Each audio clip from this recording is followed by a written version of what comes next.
Black Lives Matter! Black Lives Matter! Black Lives Matter! Riots erupting in the nation's capital overnight. Protesters in D.C. breaking curfew and clashing with police. So far, 60 Secret Service agents have been injured. This was the scene in Lafayette Park. Protesters throwing bottles at officers and setting fires just steps from the White House. Ainsley. And look at this, Steve. Flames breaking out in the basement of St. John's Church. It was built in 1815, and every president since James Madison has attended at least one service there. The Capitol's most beloved tourist attractions also hit by vandals. The Lincoln Memorial now covered with spray paint. Yeah, it makes absolutely no sense. They also hit the AFL-CIO building and the Teachers Union building. What the hell is going on? Let's bring in Newt Gingrich, Fox News contributor, former Speaker of the House, and author of the upcoming book, Trump and the American Future. Hey, Newt, in a situation like this, with chaos in at least 41 states and countless cities, I cannot see a scenario where the president does not speak in a national address tonight. Can you? Well, I think he should. I think on the positive side, he should indicate that we support the right of peaceful protest, and he should indicate that he's prepared to declare an emergency for the destruction. We should treat the destruction by these mobs as though it was a hurricane or an earthquake, and FEMA should step in, and we should help rebuild, whether it's Minneapolis or Atlanta or Washington or Los Angeles. People should not have to bear the brunt of government failing to protect them. But I also think the president should outline that this is a war against America. These are not riots in a traditional sense.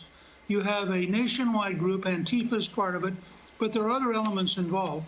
And the federal government should be engaged totally in terms of the FBI and other assets to find out who's paying for it, who's organizing it, how is it happening, and frankly, to lock people up for a very long time.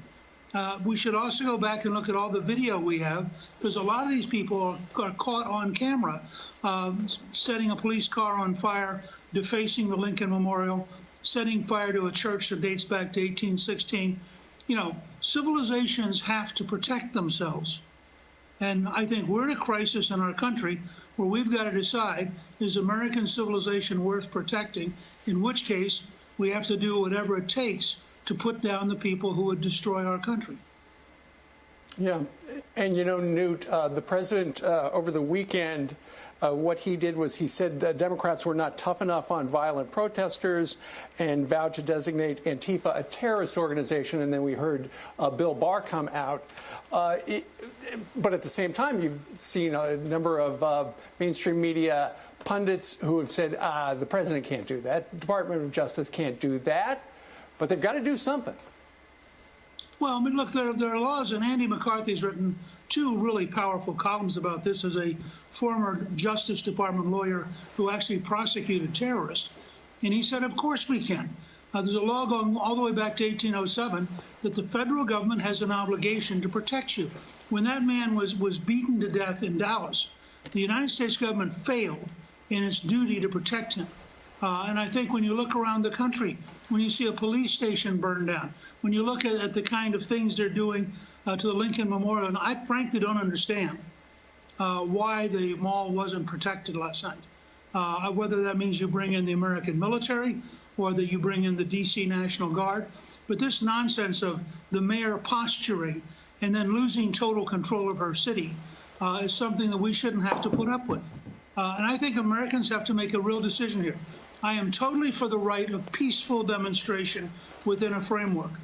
But when you establish a curfew and somebody breaks that curfew, they're no longer peacefully demonstrating. When somebody sets a police car on fire, they're not peacefully demonstrating. We have good friends who told us in their neighborhood in Minneapolis, their gas station was burned out, their post office was burned out. This is a war against American civilization by some really vicious people. Yeah, Newt, I believe the guy in Dallas, and I don't think he died. I think he was beaten really bad. But I want to talk about your op-ed. Okay. You wrote this op-ed, and it's titled, "Anger is Justified Over George Floyd's Killing. Rioting is not and should have been prevented." Do you think, I've heard many people say this is ruining a meaningful protest, that none of this is for George Floyd. What do you think? Oh, no, this is, look, what happens is that there's a group of people, and they've done this over and over again. There are a group of people, and Antifa is the most famous of the groups, who want to destroy American civilization. And every excuse they get, they go out and they start fires, they do damage, they try to cause violence. You know, when you see people who go down the street, as they did in Atlanta and as they did in New York, and they break in every window and they loot material, you're just looking at criminals and thieves who are using a political moment to posture. But what they're doing is they're stealing and destroying. And I think we need to recognize it. That's why I wrote the article the other day. I was appalled at the 2 a.m. press conference in Minnesota, which happened to be 9 o'clock over next morning here in Rome, once we happened to see it. And basically, they were saying that they hadn't mobilized enough forces and so forth.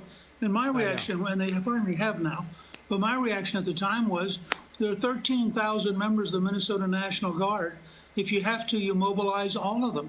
I would have said the same thing for Washington yesterday. There's no reason to allow any person who wants to commit violence to be anywhere within a mile of the White House or a mile of the mall. Just close them down and say, no, we're not going to allow these kind of people to go out here and cause damage. And, you know, it's amazing, Newt. I watched that, too. I happened to be up. And that mayor went out there totally unprepared. He also goes out of his way to says, yeah, it could be some left-wing groups, but it's a lot of white supremacist groups who have mixed in. I don't see any indication that they're white supremacist groups mixing in. This is an Antifa organization. It seems that the first time we really saw it in a major way was Occupy Wall Street. It's the same mindset. Real quick, your comment? Sure.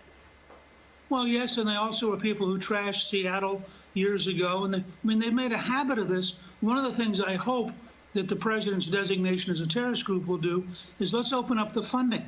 Who's paying for these people? I was appalled that 13 of Joe Biden's staff were donating money to bail people out in Minneapolis. Frankly, I was also appalled that they were being bailed out. They should stay in jail till this is over. Of course.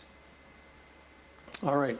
Newt Gingrich, we thank you very much. Read his op-ed at foxnews.com. Thank you, Mr. Speaker. All right.